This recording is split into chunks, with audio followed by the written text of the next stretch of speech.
Buen día.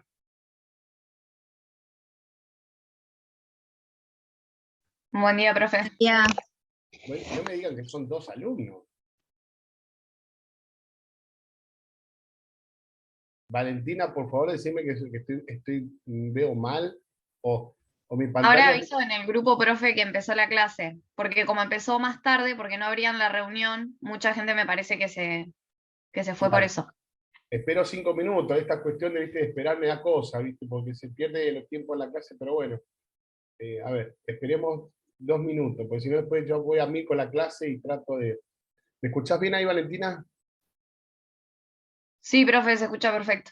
Bueno, vamos. Hola Pilar, ¿cómo estás? Hola, profe. ¿Cómo andas? ¿Bien? Bien. Sí, qué tema. Son 3 alumnos ya. Bueno, escuche, a las 10 arranco. Bueno, transmitile... Pará, voy a esperar un ratito, pues si no...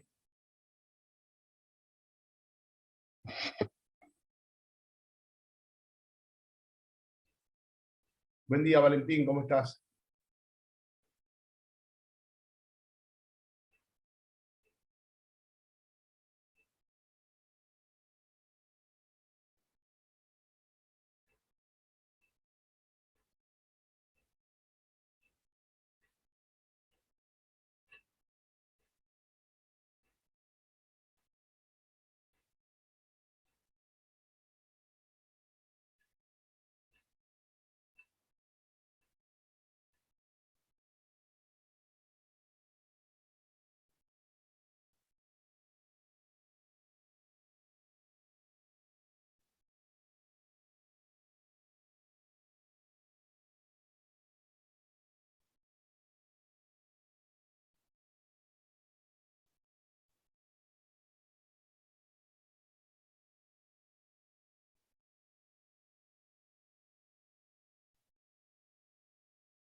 Bueno.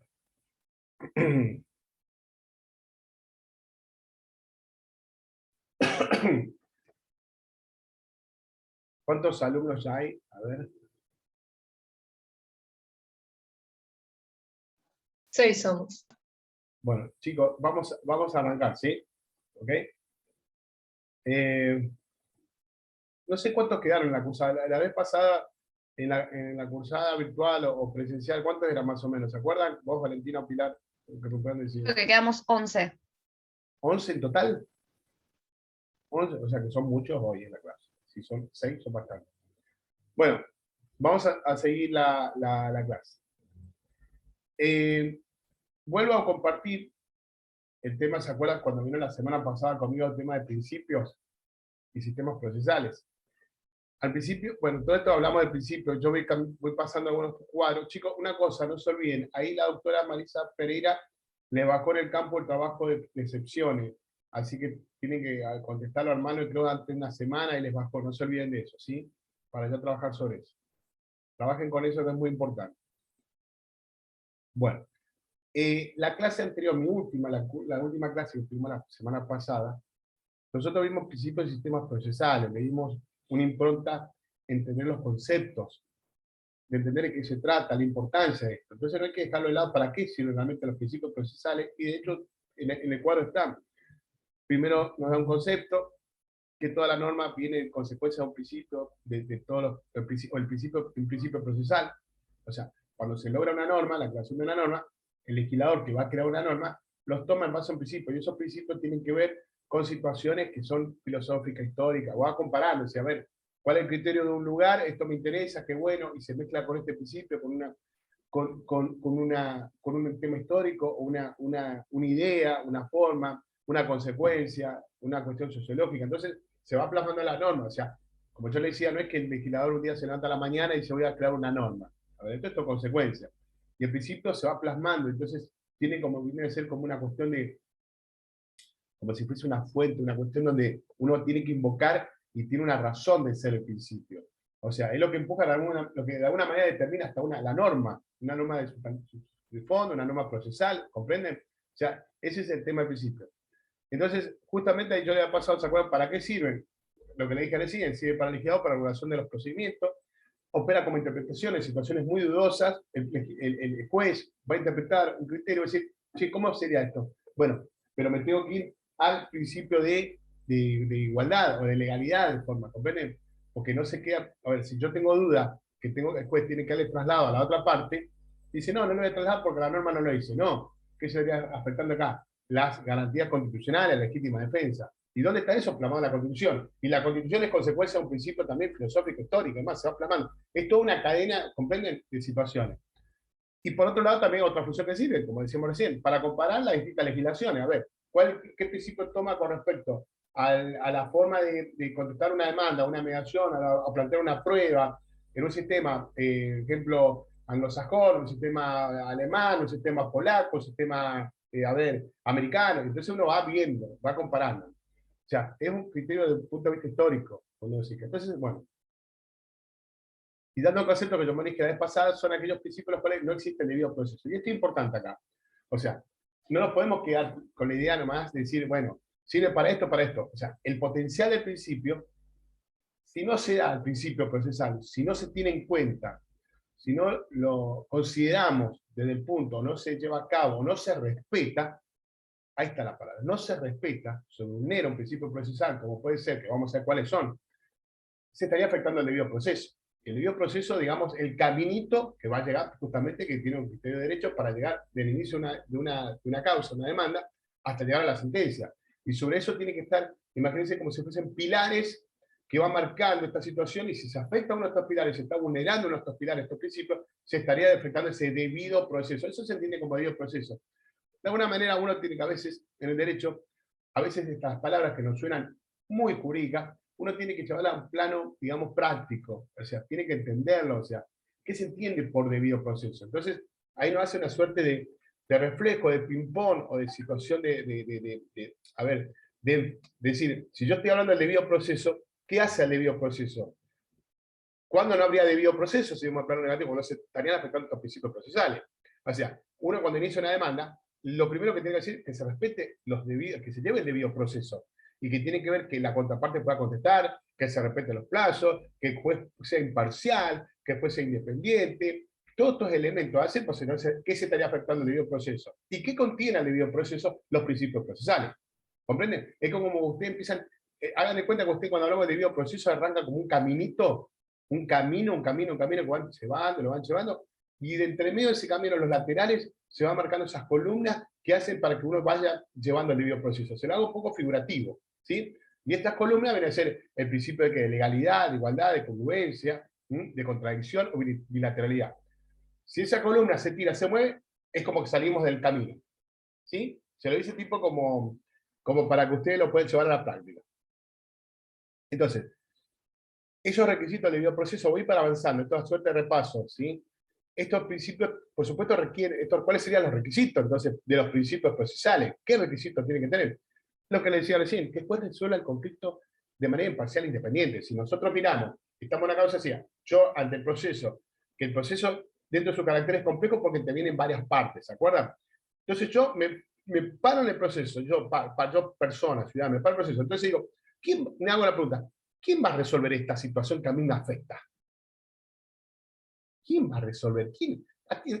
A ver, ¿quién va a ser la persona que va a llevar a cabo? ¿Y cómo tiene que actuar la persona? De ella, por supuesto, tiene que ser un juez que debe conocer el derecho, pero en su actitud, o actitud, diría la palabra actitud, ese juez debe estar actuando siempre en forma imparcial, independiente. ¿Comprenden? Ahí va la mirada como requisito para que se respete el debido proceso. La mirada. ¿Por qué? Porque si no actúa de esa manera, yo tengo todos los mecanismos para correrlo. O sea, la Constitución lo pone, ¿se acuerdan cuando vimos nosotros designación, remoción y la remoción de los jueces? O recusar, o que el juez debe excusarse si se considera que va a ser independiente. Tenemos todas estas herramientas, ¿para qué? Y siempre mirando a esto, siempre mirando que se mantenga y vaya en camino este caminito del debido proceso. Ahí vimos, tomamos la mirada hacia el juez. Miramos a ese juez, lo vemos. Entonces, imagínense ustedes que en una situación no sean como abogados, sino como parte. ¿Quién es la persona capacitada? ¿Quién es la persona que va a resolver algo que me afecta? Que me pone mal. Entonces, esta persona sí conoce el derecho, habrá estudiado en la facultad de Derecho, se recibió abogado, después trabajó entre la justicia y fue juez. Pero en su elemento, nadie acá puede vulnerar estos principios procesales. ¿Ves la importancia que tienen los principios procesales? Entonces el juez tiene su espalda, caminando con usted en el debido proceso, lo contiene, lo arma, estos principios procesales. Y el juez, ¿cómo debe ser el juez? Su requisito debe ser imparcial e independiente. Ese juez debe actuar con imparcialidad e independencia para resolver ese conflicto de carácter de tercero imparcial. Esa es la imparcialidad. Después no puede tener un interés, porque estaría afectando el debido proceso. ¿Cómo nos lleva estas cuestiones, nos mantiene esta unión, este efecto entre el debido proceso? Es muy importante, esto lo van a escuchar, estas palabras del debido proceso no puede quedar en ustedes como futuros abogados, a partir de ahora tiene que estar sellado como si fuese ¿cómo se llama? El tatuaje, un tatuaje, hacerse un tatuaje, ¿vieron? De esa forma, debido proceso. Yo me mantengo, tiene que respetarse el debido, es la mirada constante, ¿se respeta o se vulnera el debido proceso? ¿Se respetan los principios procesales que están plasmados en la Constitución?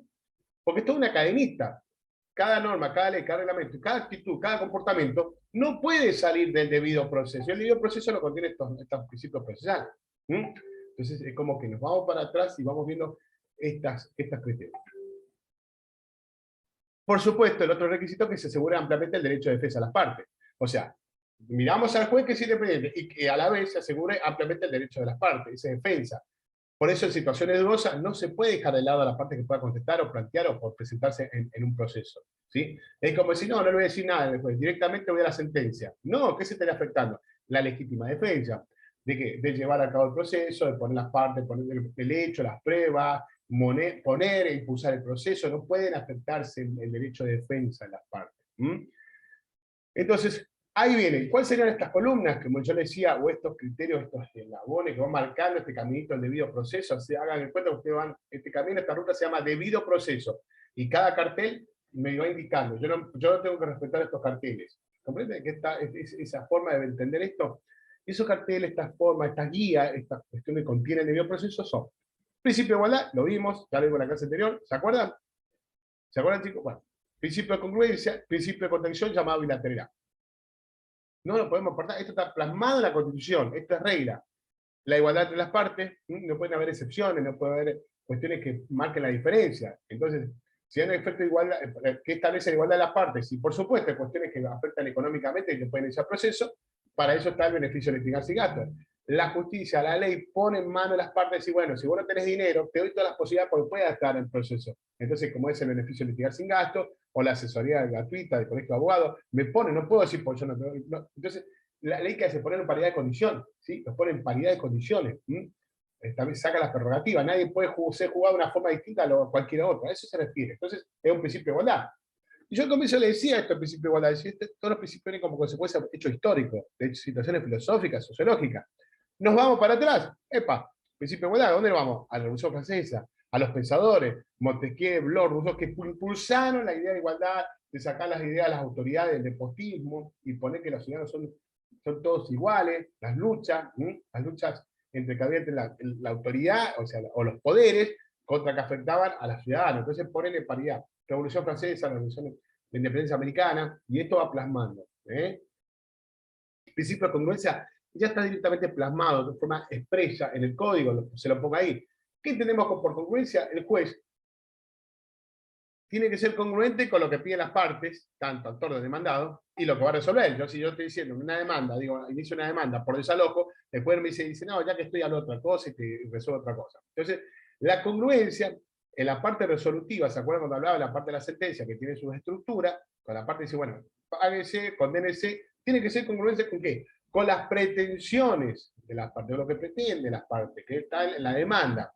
Esa pretensión es el contenido de la voluntad petitoria. ¿Qué plantea la demanda? O el actor o el demandado también se entiende como demandado lo que es su defensa.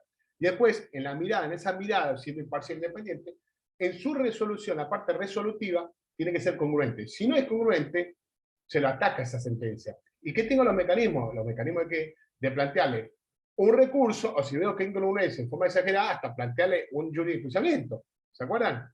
O sea, el juez siempre está en la mirada de decir, pará, el hecho que sea juez, tenés que actuar en forma independiente, imparcial, respetar el debido proceso, teniendo en cuenta estos principios, y tu resolución, señor juez, tenés que ser congruente con lo que yo te estoy pidiendo, no podemos pasar por esto. Si yo te estoy pidiendo una demanda, en una demanda de alimentos, y nada más hablo de alimentos, o de divorcio, no puedes, porque si no, ya que estoy como juez, como a mí me parece esto, o voy a, no, el juez tiene que amoldarse, tiene que adecuarse, tiene que haber una lógica de adecuación entre adecuación, una mirada de eso entre lo que piden las partes, el actor demandador con su parte resolutiva. Esto está plasmado en el artículo 34, y de hecho está plasmado en el artículo 163, inciso 6, de la parte resolutiva, resoluciones judiciales, la sentencia. Principio de contradicción es llamado bilateralidad, que se respete la legítima defensa, es decir, que yo le traslado a la otra parte y que la otra parte conozca. Si yo vuelvo a apartar hace un ratito, en esas cuestiones dudosas, después no puede apartarse eso, tiene que darle lugar a que la otra parte tenga conocimiento. Bien, ¿hasta ahí vamos bien? Pequeño, en 5 minutos hicimos repaso. Después, habla de los sistemas. Cuando hablaba, yo le dije, chicos, el principio de sistemas dispositivos podía plasmarse, si ustedes le dicen en el examen, muchos autores hablan como un sinónimo al principio de sistemas procesales. ¿Se acuerdan que les dije? Yo lo separé por una cuestión pedagógica, me pareció didáctico, porque cuando hablan así esto, me da la sensación como que, o sea, lo que yo interpreto que el principio le da un valor agregado, un valor como una cuestión, como le decía recién. Sí, no me puedo aportar de los principios, no puedo salir de los principios. En cambio, los sistemas son las directivas generales en las que se inspira un ordenamiento procesal. Y ahí es como que hace como una suerte de Aracide diciendo, bueno, los principios yo no me puedo apartar, pero los sistemas son ciertas orientaciones directivas que este ordenamiento procesal se orienta de una manera, otro se orienta de otra manera, otro, pero ninguno de los tres puede apartarse de los principios procesales. ¿Por qué? Porque un sistema procesal puede tener una celeridad en el tema de las pruebas, o puede ser distinto en la forma de presentación, o puede tener más oralidad, o menos oralidad, o más, es como que se va haciendo. Pero a los fines de dar la respuesta a ustedes en un examen, si ustedes hablan del principio del sistema y lo dicen como efecto sinónimo, no hay problema porque muchos autores lo ponen, sobre todo Palacio y otros autores. Habla del sistema y principio. Yo lo separé. Y acá empieza así los sistemas. Entonces, como ustedes sí me dicen, el principio dispositivo no está mal. ¿Comprenden? Se puede decir principio dispositivo, sistema dispositivo. No está mal. No está mal. El sistema dispositivo es propio y es consecuencia del sistema del derecho de fondo. Es un reflejo del derecho de fondo. Si yo veo que el código de fondo, la norma sustancial, genera esa libertad entre las partes, una libertad de disponer, ¿sí? En carácter no es absoluto, porque si se toma el Código Civil, no es una disponibilidad absoluta, porque hay ciertos temas, como los vimos la vez pasada, que tienen cuestiones de orden público, como que están plasmados dentro del Código Civil, que tienen que ver con los temas de familia. Por ejemplo, el hecho que esté de familia, yo no puedo disponer del nombre de situaciones que, si bien son del criterio de la norma de fondo sustancial, no hay una disponibilidad absoluta en ciertos temas. Pero el criterio, digamos, conceptual, que el Código Civil, si lo comparamos con el sistema penal, el sistema civil hay disponibilidad aparte. Si yo inicio un contrato, puedo disponer de cómo hago el pago, o respetar, es como que se le da a las partes la libertad. Distinto al sistema inquisitivo, que todo se pone en nombre en parte de la sociedad. O sea, la sociedad a través del Ministerio Público en una situación penal, yo no puedo disponer, por ejemplo, en caso de un homicidio, decir, bueno, te perdono por nada, ya está, me perdonó. No, te paso un robo o los delitos graves, ahí no. Pero en caso del sistema dispositivo, es como se le confía justamente, desde el punto de vista procesal, a las partes que la iniciación y el desarrollo del proceso. Por ejemplo, Valentina inicia un juicio a Pilar, y inicia el juicio, y después puede iniciar el juicio, y después puede decir, no, mira, al camino del juicio, que lo vieron con la doctora Santiago, plantean esa llana, se terminó el proceso, ¿sí? ¿Se acuerdan? Lo vieron, o hay una transacción, pueden disponer, pero cuando sí es una característica fundamental, que es absoluto en esto, es que el sistema dispositivo, esto sí, es la demanda de privacidad, es una regla absoluta, que para nosotros esto es dispositivo, es porque se le confía a las partes el inicio del proceso. El inicio del proceso se le confía a las partes, tanto a contestar o si de iniciar justamente el proceso, la demanda o de contestar, pero es una situación privada. Y el desarrollo del proceso.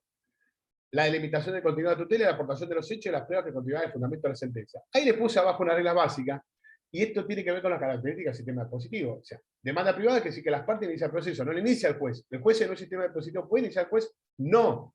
Lo inicia las partes. El juez va a estar como, se le confía a la parte como va a estar espectador, de ver qué pasa en este proceso y en su situación va a tener que resolver y llegar a la sentencia. Pero siempre está la mirada que van a hacer las partes. Porque el camino de las partes, también durante el proceso, las partes pueden decir, no vamos a llegar a la sentencia, vamos a terminar en forma anormal, en modo anormal de terminación del proceso sin llegar a la sentencia. Después lo van a ver conmigo, los modos anormales de terminación del proceso.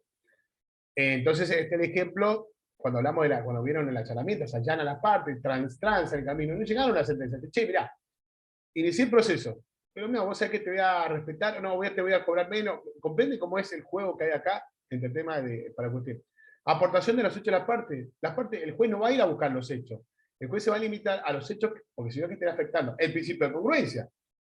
Después tiene que ser. Entonces, quien va a aportar los hechos son las partes. El juez no puede decir, che, ya que estás, ¿sabés que te diría? Andá a buscar otro hecho. No. Aportación de las pruebas de las partes. Y ojo acá, cuando lean y estudien, y cuando digo hechos, porque acá lo hice a propósito, yo se lo dije en la clase anterior, hechos aportados, afirmados por las partes, presentados por las partes. ¿Cuáles hechos? Son los hechos afirmados por las partes. No pueden ser los hechos no afirmados por las partes. Cuando hablo de las pruebas de las partes, son pruebas que ofrecidas, ¿sí? Y producidas. Porque yo puedo ofrecer como prueba, después lo vamos a ver cuando yo lea el tema de prueba, una de las partes ofrece como prueba 5 testigos, y después nos va a decir, che, ¿y yo qué estoy obligado? Tengo la carga de qué? De presentar y producir estas pruebas. ¿Sí? ¿Qué es la forma de producir? Citarlas, mandarle a la cebra, que vengan a la audiencia. ¿Pero yo estoy obligado a que vengan los 5 testigos? No. ¿Comprenden? No, porque es una carga. Yo digo, bueno, ofrezco 5 testigos, pero cuando vienen los 5 testigos, voy a la audiencia y le digo, no, mira, andá vos, este y este. Después no me va a decir, no, le faltan todos testigos. No, no quiero. Con esto es suficiente. Ahí está la producción, ¿comprenden?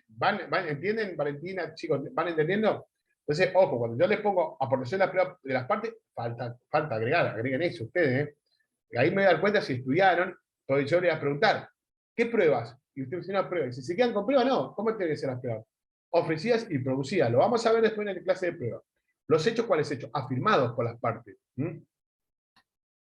El impulso a la parte. El juez, si bien el juez establece, en su artículo, establece la norma, el juez tiene facultades, el poder de plantear, establecer diligencias a los fines de mover el proceso, siempre que no afecte. Quien lleva el impulso son las partes que ponen el impulso. Es decir, si se inicia una demanda, el juez no va a llamar por teléfono al otro y va a decir, che, tenés que contestar la demanda, o tenés que presentar esta prueba. ¿Sí? ¿Por qué? Porque hay instancia en el proceso. Y justamente, por los tiempos, la ley establece, che, si vos no presentás esto, se te va a plantear una causalidad y se va a caer el proceso. No, pero va por falta de impulso de parte. Porque vos no moviste el proceso. No es que está así como diciendo a la espera, que hay que pasar. Entonces, son las partes que tienen el proceso. Disposición privada del proceso, lo que decía recién. Es decir, se inicia el proceso y las partes pueden terminar antes del proceso. Eso, delimitan en la forma privada. Es decir, a través de qué? De desistir, de iniciar el proceso, pero no voy a seguir. Voy a transar, voy a hacer un allanamiento, vamos a conciliar. No llegamos al modo normal. Entonces, si bien se inicia, pueden pasar cuestiones durante el proceso que hacen que el sistema sea disponible, que las partes dispongan durante el recorrido del proceso. ¿Vamos bien? Bueno, y el sistema adquisitivo es la contracara de esto. El sistema adquisitivo tiene que ver justamente con lo opuesto, porque ahí las reglas justamente derivan del carácter disponible de los derechos que constituyen el objeto del proceso.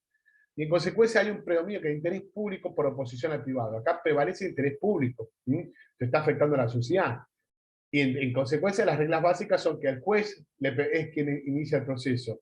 Y acá se supera ya el marco de lo pedido entre las partes en cuanto a los hechos de las pruebas. Es el juez que ordena más pruebas, buscar hechos, porque acá lo que se pone en juego y lo que se termina acá es el valor y el criterio de defensa vulnerar a la sociedad a través de un hecho, un delito.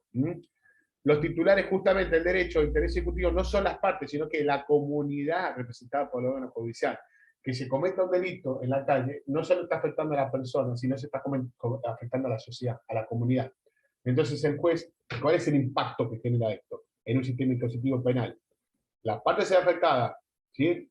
Un imputado que comete un delito en la calle afecta a una persona, pero al poner el engranaje que establece la denuncia, esa denuncia se transforma en una denuncia pública y ponen acá un interés que se discute son los intereses de la comunidad que está representada en el órgano judicial. Entonces el juez ya tiene facultades amplias sobre los hechos y las pruebas. Esa es la diferencia con el sistema inquisitivo. Es la contracara. Bueno, empezamos con otro sistema. Estos otros sistemas no los vimos, ¿se acuerdan? No los vimos, ¿no? Vimos nada más el dispositivo. Hay varios sistemas, hay muchos sistemas, pero bueno, vamos a ver los relevantes. El sistema de preclusión.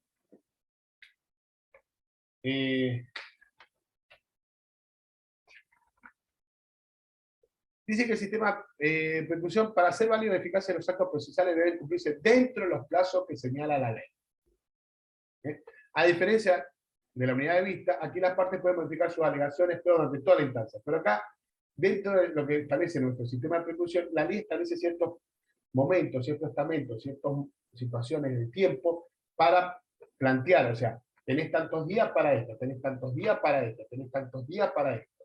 Muchas veces los abogados en el sistema de preclusión, para que no se nos caiga un plazo, por decirlo, tenemos que tener la agendita y tener la agenda, decir, che, tal día se me vence este escrito, o tal día se me vence una contestación de demanda, o dentro del tipo de proceso, en un proceso ejecutivo tengo tantos días, en un proceso ordinario tengo tantos días para contestar, en un proceso laboral tengo tanto, o cuánto tiempo tengo yo para una prueba en un proceso ordinario. Plazos.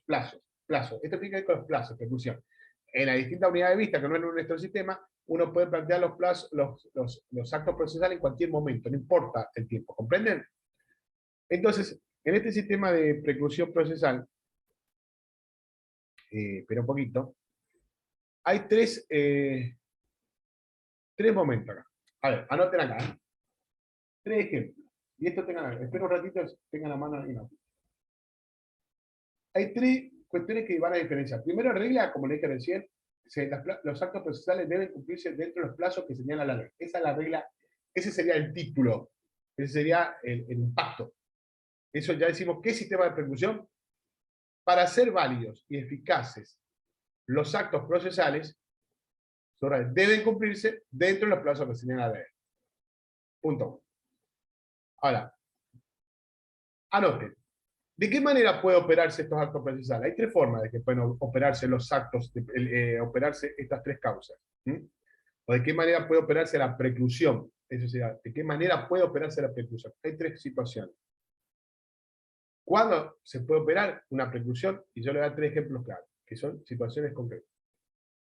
Primero, como le dije recién, por no haberse observado los plazos que indica la ley, que es un poco el conceptual esto. Ejemplo, cuando el demandado no contesta la demanda en tiempo, precluye, ¿sí? Entonces, si flaco, vos no contestaste la demanda en tiempo y forma, en un proceso así, precluye, listo, perdiste, lo siento mucho. No, pero la vengo a contestar después, no, porque la ley te establece, ese es un caso concreto, digamos, donde hay una preclusión. Ojo acá, pongan punto 2, punto 2. Otro caso, y escuchen, voy acá lento y anótenlo, pues lo pido en el examen, lo pido en el parcial, lo pregunto. Por haberse realizado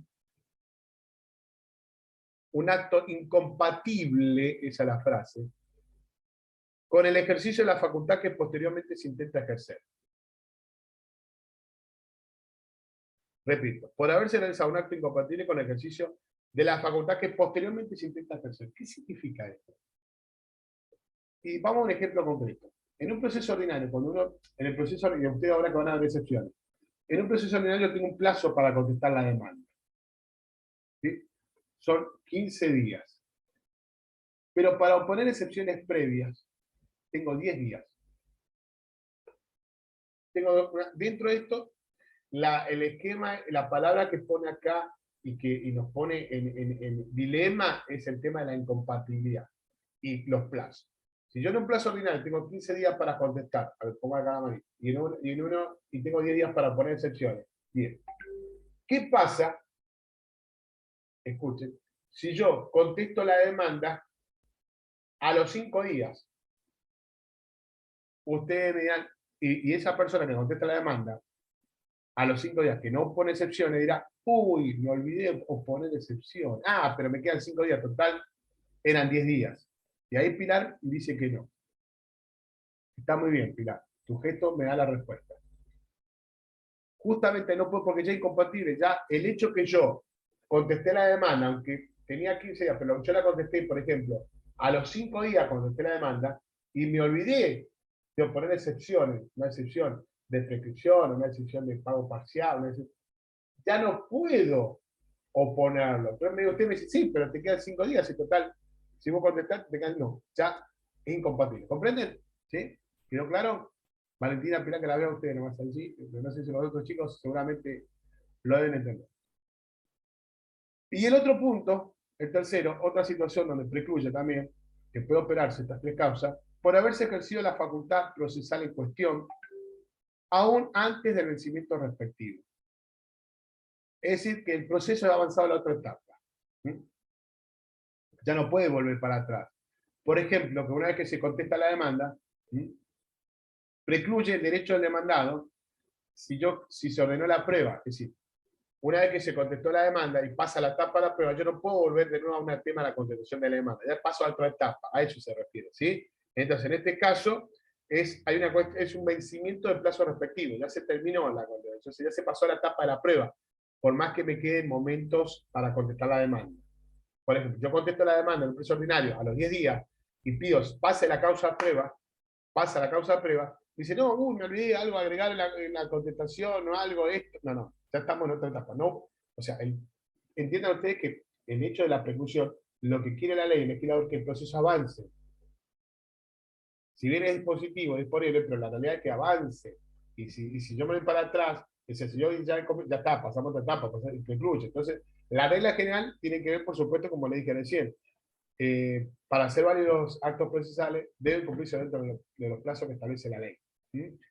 Y en consecuencia estos tres casos son, porque la ley lo dice, puede darse precluye por un tema de incompatibilidad, como dije recién, o porque se pasó a otra etapa ya. Ya estamos en etapa, si hay un tiempo para contestar la demanda, si yo estoy en la etapa ya de la prueba, no puedo retrogradar, no puedo volver para atrás. ¿Sí? ¿Ok? Bien, esos serían tres casos. Bueno, el sistema de adquisición procesal.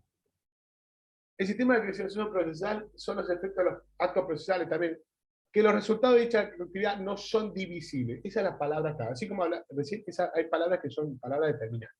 Los actos procesales no se pueden dividir, sino que benefician a una u otra parte. ¿Qué significa esto? Que yo una vez... ¿qué significa? Que una vez cualquier acto que yo ponga en el proceso lo adquiere, pasa a ser parte del proceso. A ver, un ejemplo concreto.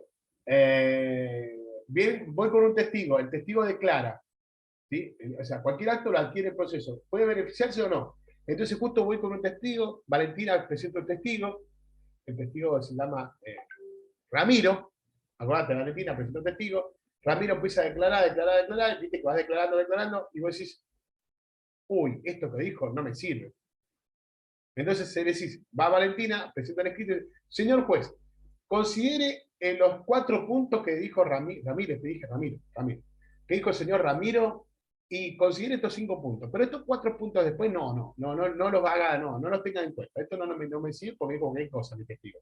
¿Se puede hacer eso? No. Porque no se puede dividir, porque todos los actos que se presentan en el proceso la adquiere y ya pasa a ser parte del proceso. Es como un imán. ¿Me puede beneficiar o no? Hasta a veces puede beneficiar, pero no se pueden dividir los actos procesales. A eso se refiere.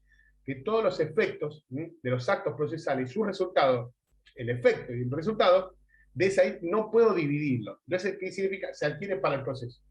¿Que puede beneficiar o no a una otra parte? No importa. ¿Quedó? ¿Sí? Es fácil. Ojo acá, el sistema de economía procesal, chicas y chicos, se pregunta mucho.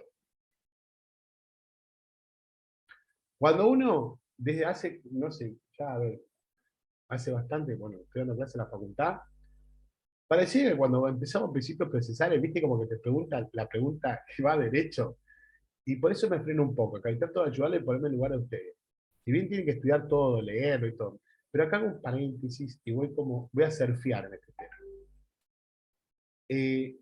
Es una pregunta obligada. Pero lo digo por mí, lo digo por todos los colegas. Es como que cuando decís, a ver, hagan de cuenta que estoy en un examen. Principios procesales. ¿Qué son los principios procesales? Esto, ¿para qué sirven? Muy bien. Y el sistema dispositivo, ¿cuáles son los caracteres? Impulsos, muy bien.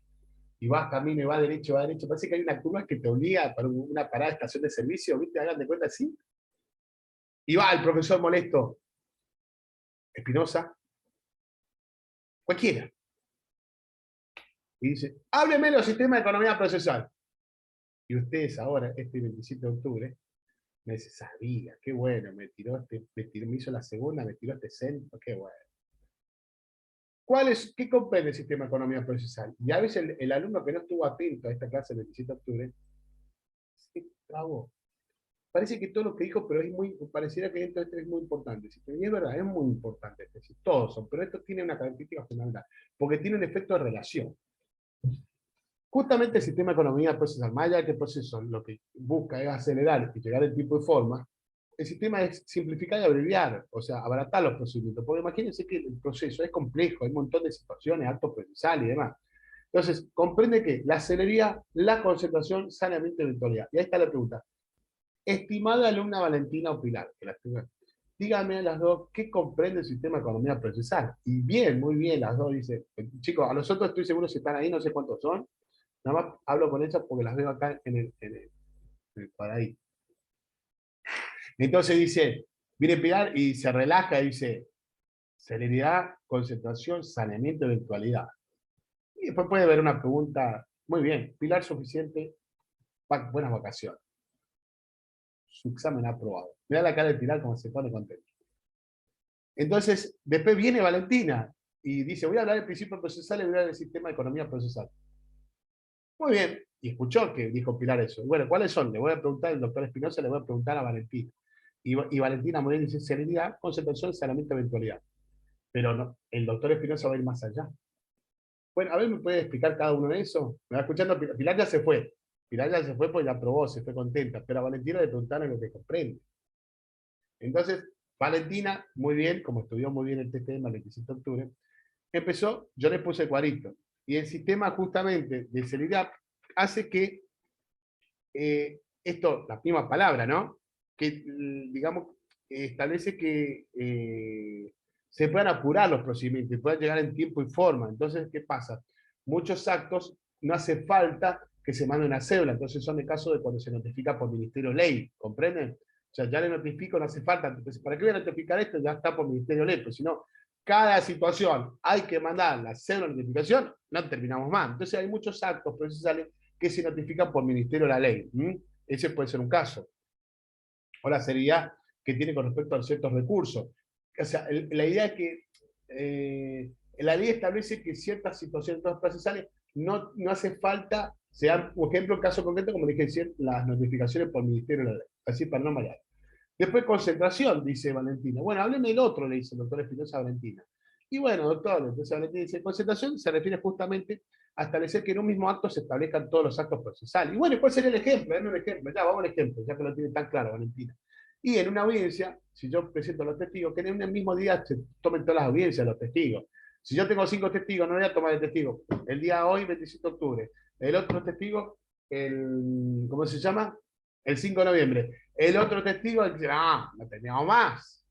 Valentina, o no, Valentina. Entonces, ¿qué? Se concentran en el mismo día las audiencias testimoniales, ¿sí? O la concentración de ciertos procesos donde se tienen que acompañar ciertas las pruebas. Por ejemplo, la diferencia entre el proceso ordinario, sumario y sumarísimo, van a ver que el ordinario es mucho más amplio, tiene más extenso, porque en cambio los sumarios es mucho más rápido, se concentra en un mismo acto, por ejemplo, acompañar todas las pruebas documentales, o concentrarse, o la seriedad que tiene que hacer estos procesos que no te permite reconvenir, ¿sí? Por ejemplo, sumarísimo, ¿se acuerdan?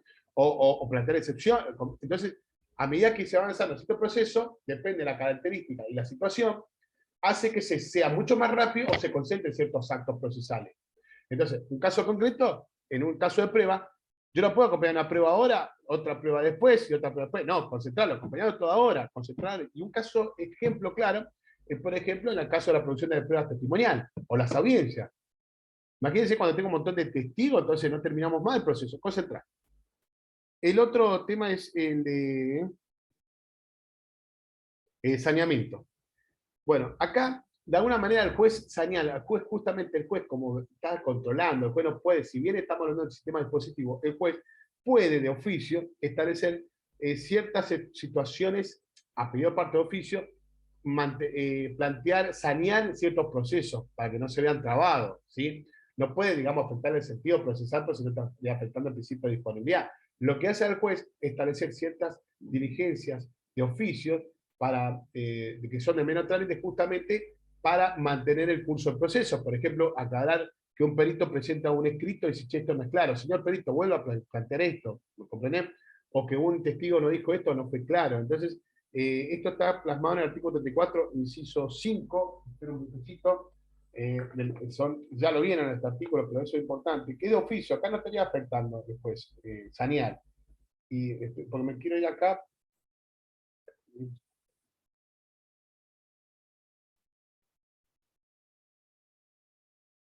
Bueno, como facultad de los jueces, ves que dice, dirigir el procedimiento dentro de los límites expresamente establecidos en este código. ¿Sí? Entonces, ahí, en ese caso,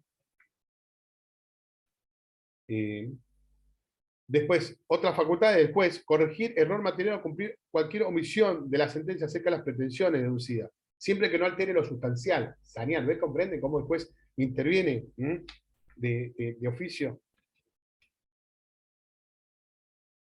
A ver.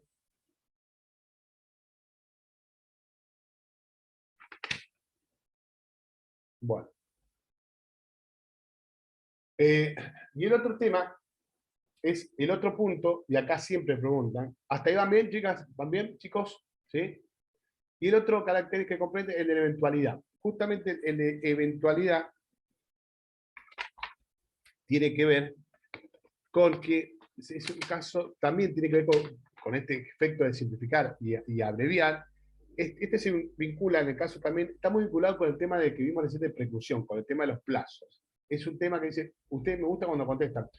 El sistema de economía procesal de eventualidad se relaciona con el sistema de preclusión, porque tiene que ver con los plazos procesales. ¿Sí? Y muchas situaciones procesales, como puede ser pretensiones, defensa, pruebas o recursos, tratan de alguna manera de concentrarse, ¿sí? Y ponerlo de un efecto de carácter subsidiariamente. ¿Qué significa? Y esto vamos al ejemplo claro. Cuando hay recursos, está el recurso de, no sé si vieron recursos, ¿ya vieron recursos? ¿También los recursos? Bueno, el recurso es la forma que uno puede interponer ante una resolución después que pide que se modifique o se deje sin efecto, ¿sí? Un recurso. O sea, yo no puedo, si a un juez de primera instancia que establece una sentencia, yo no lo puedo, claro, porque si no estaría afectando un debido proceso de las garantías constitucionales, que se llama la doble instancia, ir a otra instancia superior para que otro juez de arriba, otra cámara, revea lo que dijo ese juez. Ese es el sentido del recurso. Y muchas veces yo planteo que el llamado recurso de revocatoria, te digo que el mismo juez revoque lo que usted dijo, ¿sí? Digo, señor juez, lo que usted dijo está equivocado, ¿verdad? Pero el juez puede decir sí o no. El juez se va a despedir con respecto al contrario imperio lo que él dijo.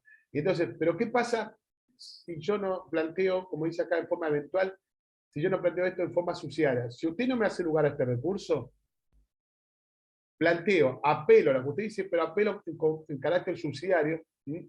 Planteo, se llama recurso de revocatoria con apelación de subsidio. ¿Qué significa esto?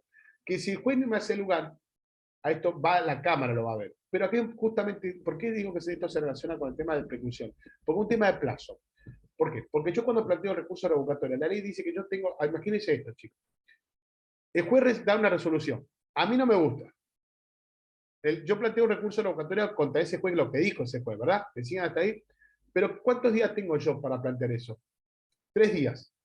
La revocatoria dice 3 días. Si ustedes van a recurso revocatoria, el plazo de preclusión solo tengo 3 días. Digo, señor juez, ahora, ¿qué pasa si el juez dice, no, no hay lugar a la revocatoria? ¿Puedo ir a la Cámara? No. Entonces, por las dudas, yo planteo un recurso de revocatoria con apelación de subsidios. ¿Qué significa? Que si el juez no me considera, no hace lugar a la revocatoria, no modifica lo que, con contrario, pero lo que él mismo dijo, lo va a ver la Cámara. Pero ahí tengo un problemita de plazo. Entonces, como yo no puedo estar corriendo con los plazos, por las dudas, digo, en el mismo escrito pongo, revocatoria con apelación de subsidio. ¿Pero por qué por las dudas? Porque yo para apelar tengo 5 días. Yo tengo 3 días para la revocatoria y tengo 5 días.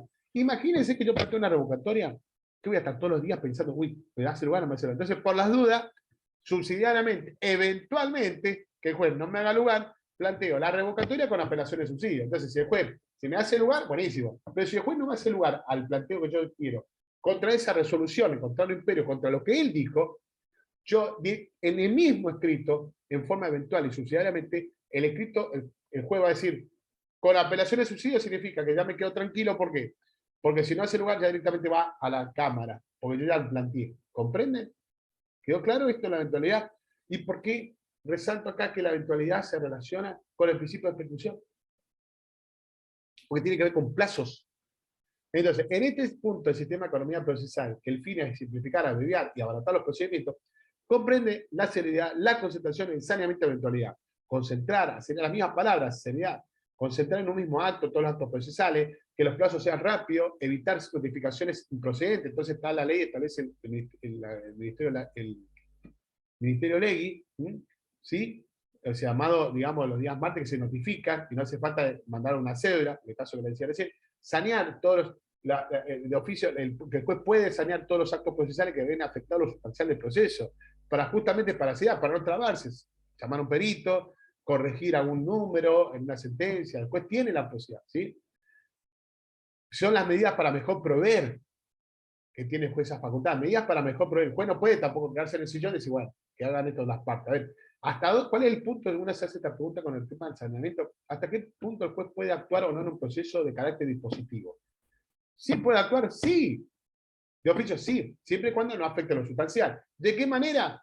Con medidas para mejor proveer. Sanear, corregir, estar atento, llamar a las partes. ¿Qué dijo? ¿Qué no dijo? Porque si no, o sea, a ver, ¿qué? ¿No? ¿Un juez para más para una resolución de sentencia? ¿Firmar y se terminó? No. Si quiere un juez garantista, un juez activo, un juez que participe. ¿Sí? ¿Ok? Y el tema de eventualidad es si yo cuando estudio eventualidad pongo en una fecha y dice, esto se relaciona con el principio del sistema de preclusión. Porque tiene que ver con plazo. Entonces, por las dudas que no me da lugar, el ejemplo claro que yo le dije recién, el tema de del recurso revocatorio con operaciones de subsidio. Cuando vean recursos, se van a acordar de esto. ¿Sí? Se van a acordar de esto. Bueno, vamos avanzando. El sistema de mediación asegura justamente la relación del juez con las personas y las cosas que interesan al proceso sea lo más próximo posible. Se está hablando de la justicia 2020, hay un vuelco muy importante en todo esto, lo habrán escuchado, donde las audiencias, donde el juez hay una participación muy activa, esta justicia donde ya trata de que el juez tenga una participación, y si bien el juez dice en qué caso el juez puede estar presente, pues se busca ya la figura con esta justicia de la presencia del juez en el proceso, a través de esta vista de causa, estas audiencias, la participación del juez, de llamar a las partes, de acelerar. Hay una situación mucho más activa, necesidad. Todos estos cambios, estas cuestiones informáticas, estas cuestiones, se está buscando que las cosas sean prácticas y sean más rápidas. Y un juez tiene que estar atento y estar presente. A eso se refiere. Sistema de legalidad e instrumentalidad de la forma. Acá hay una cuestión, cuando hablamos de sistema, ya acá hay un punto de comparación con el principio de legalidad. El principio de legalidad tiene que ver con el artículo 18, ¿sí? ¿Sí? O sea, todo lo que nadie puede hacer una ley previa al proceso. El principio del artículo 18. Pero acá cuando habla del sistema de legalidad, tiene que las partes no pueden convenir libremente los requisitos, lugares, tiempo y forma que deben sujetarse a los actos procesales. Se habla del sistema de legalidad que yo, para iniciar una demanda, tengo que respetar lo que es cómo se hace una demanda, o contestar una demanda. Por ejemplo, el artículo 330, que son esos requisitos desde el punto de vista procesal, de fondo, o requisitos previsionales, requisitos formales, digamos, para plantear. Yo no puedo hacer una demanda así nomás, o sea, tiene que haber una estructura. A eso se refiere la legalidad de la forma. ¿Cuál es la forma yo para plantear una demanda? ¿Cómo es la forma yo para plantear un recurso? ¿De qué tiempo? ¿De qué manera yo tengo? Es la forma de los actos procesales, los escritos, ¿sí? Y la instrumentalidad de la forma, ¿qué quiere decir con esto? Este excluye la declaración de nulidad procesal cuando el acto, a pesar de sus irregularidades, ha cumplido la finalidad perseguida. Acá pone en juego este sistema de legalidad e instrumentalidad de la forma. Es el caso que, por ejemplo, si bien el principio de legalidad establece, el sistema de legalidad establece, que, por ejemplo, cuando uno, a ver, un ejemplo claro, tengo que notificar una demanda, un juicio laboral, inicio la demanda, Valentina abogada inicia la demanda contra una empresa, contra un cliente, contra una persona, por un juicio laboral, ¿verdad? Entonces, la regla es que uno, en una demanda, el sistema de legalidad dice que uno tiene que hacer la demanda y notificar a dónde, al domicilio real, porque es el único domicilio que tenés, vos conocés. Pero acá, justo, sin saber, Valentina no sabía si el domicilio real era la calle Necochea, o era un domicilio denunciado que era en la calle México, que es el domicilio laboral. ¿Pero qué dice el sistema legal? Uno tiene que mandar el traslado de la demanda ¿al dónde? ¿Al real o no?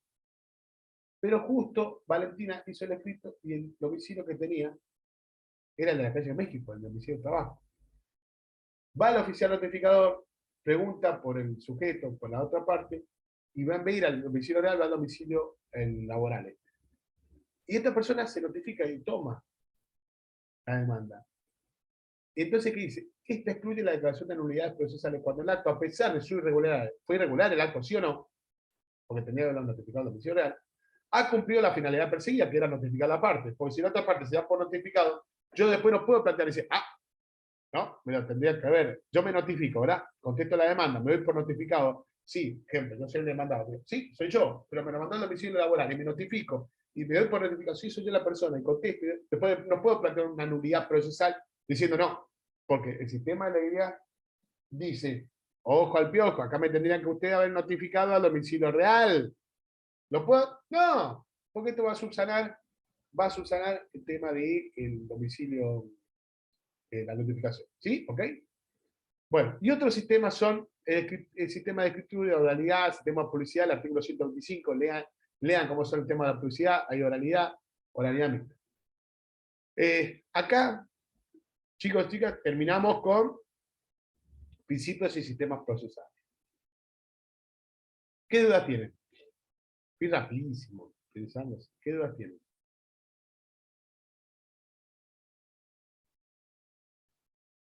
¿Alguna duda?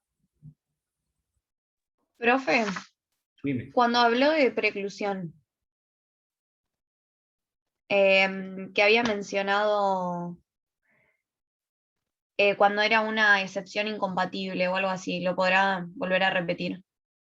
El Que eran tema de de los 15 días o los 10 días. Bueno, ahí te digo, vale. El tema es así. ¿Viste el sistema de preclusión?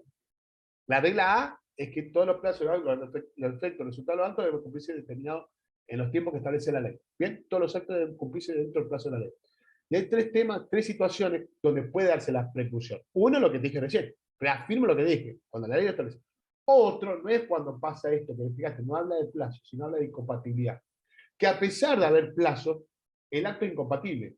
Y el ejemplo claro está que si yo tengo 15 días para contestar una demanda en un plazo ordinario, y viste, para oponer excepciones, tengo 10 días. 10 días. Pero yo digo, voy a contestar la demanda en un proceso ordinario y la contesto a los 5 días. Y me olvidé de oponer excepciones. Y digo, me faltaban 5 días, no importa. No, ahí es incompatible. A pesar, ese es el caso, a pesar de que estamos hablando de plazo, de tiempos, yo no me puedo parar, no, si a mí me quedan 100.000, no. Acá no es por el tiempo, acá es por una incompatibilidad. Entonces, es otro caso de ejemplo de preclusión.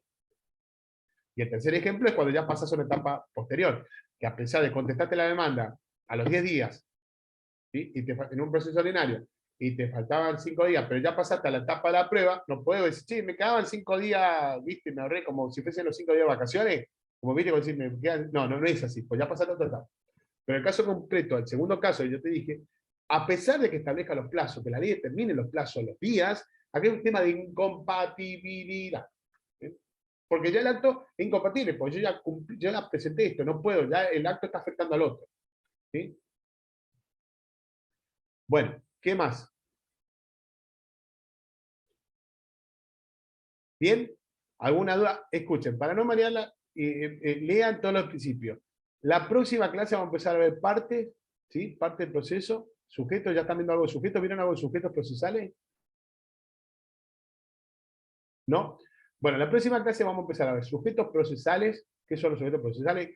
Necesito que estén, no quiero marearlos hoy porque vimos principio, creo que sacamos el jugo, hicimos un buen repaso y sacamos, y creo que el principio procesal lo vimos muy copado. ¿O no? ¿Alguna duda, chicas? ¿No?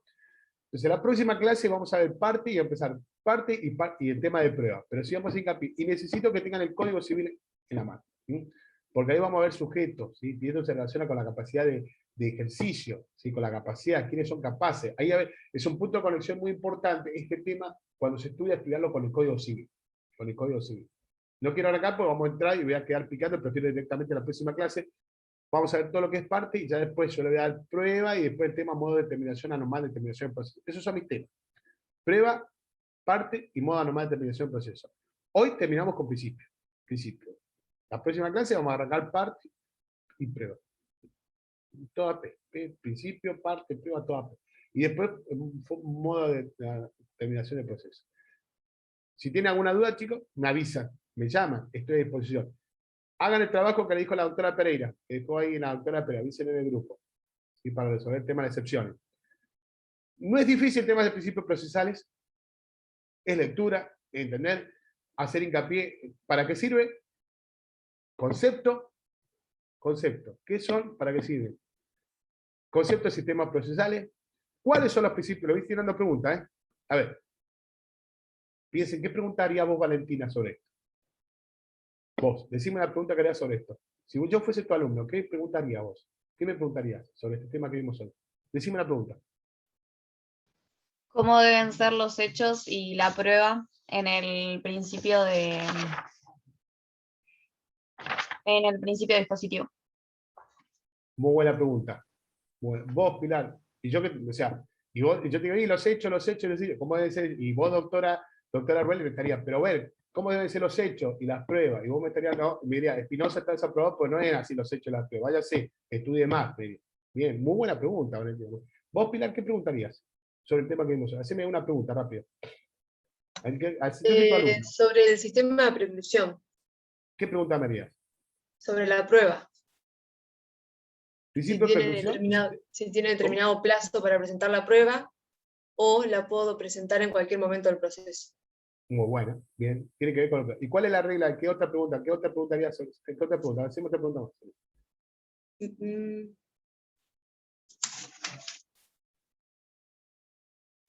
Pensá otra pregunta, Valentina. O a uno de los chicos que está ahí, que empiecen una pregunta, que me digan, que no los vea. ¿Qué principios incluye el principio de economía procesal? Buenísimo. A ver otro que no los vea, que esté, a ver si los veo. Valentín, ¿qué preguntarías vos? Hacemos una pregunta, soy tu alumno. Pregunta ¿Qué examen, hacemos una incluye, pregunta examen sobre lo que vimos hoy. Dale, Valentín. qué incluye el sistema de legalidad e instrumentalidad? Igual en eso tengo una duda, profesor. ¿Hola?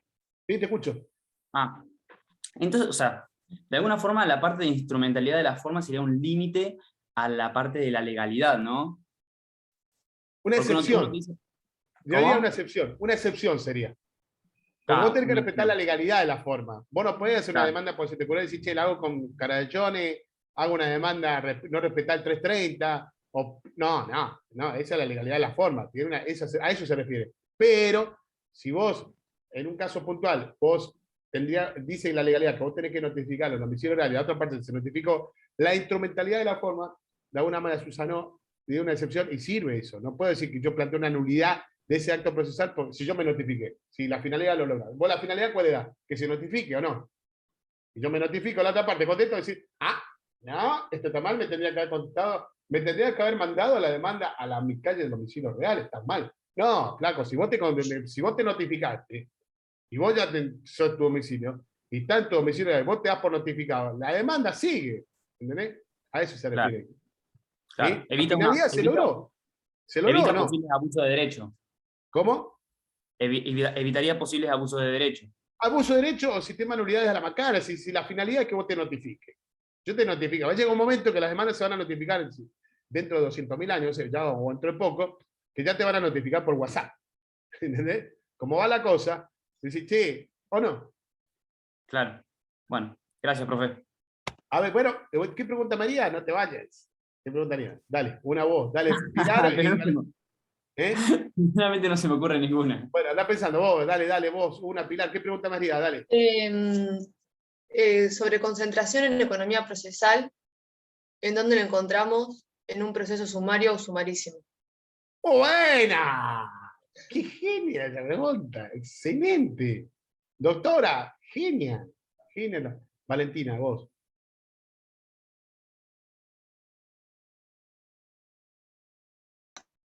¿Se me La escucha? última. Sí, dale, la última.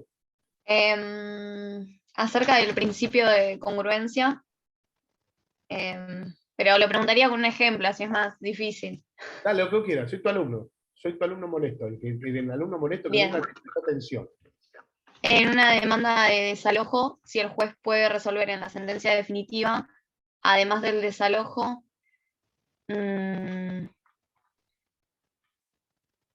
daños y perjuicios, pero creo que en ese caso sí lo podría hacer o no.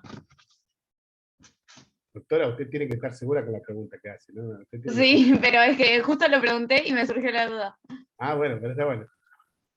No, o sea, yo te digo, sí, si fue, no, entonces yo digo, sí, fue, si fue por desalojo, si no está pedido el daño de perjuicio, yo te pregunto, ¿pero está pedido el daño de perjuicio? Ah, bien.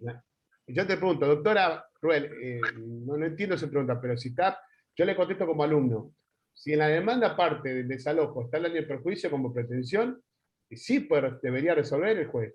Ahora, si no Bien. solo pide el desalojo, tiene que ser, estaría afectando ¿qué? El principio de congruencia, ¿o no, doctora? Sí, está bien. Sería como- Bien, bien, Valentina. Pilar, te animás una más y me voy, dale.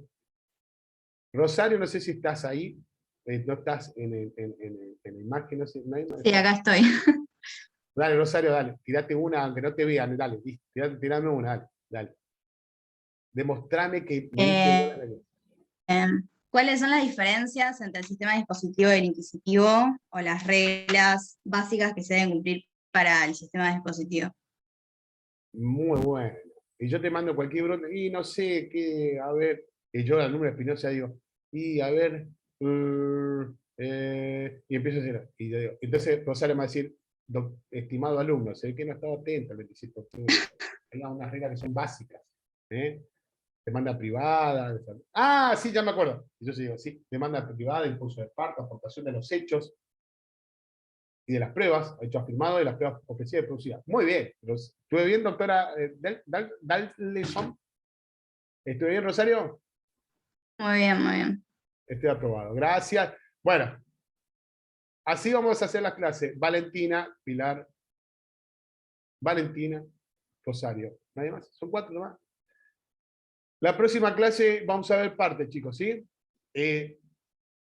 Quiero que hagan de estos temas, formulen 4 preguntas cada uno ustedes, que yo sería su alumno, la próxima clase. Como hicimos este juego. Ustedes son los profesores y tienen que armar unas buenas preguntas para que yo le conteste. Me tienen que poner en jaque a mí, ¿ok? Arrancamos la próxima y arrancamos con pruebas. Chicos, que tengan un excelente día de miércoles, que está espectacular. Estudien y disfruten el día. ¿Eh? Pasen al los abrazo y bueno, todo lo mejor estoy a su disposición y no se olviden lo que le dije a la doctora Pérez. Lo del trabajo. Gracias, Pero muy profe. bien. Bueno, chao, Gracias, chao. profe. Adiós. Chao, hasta luego.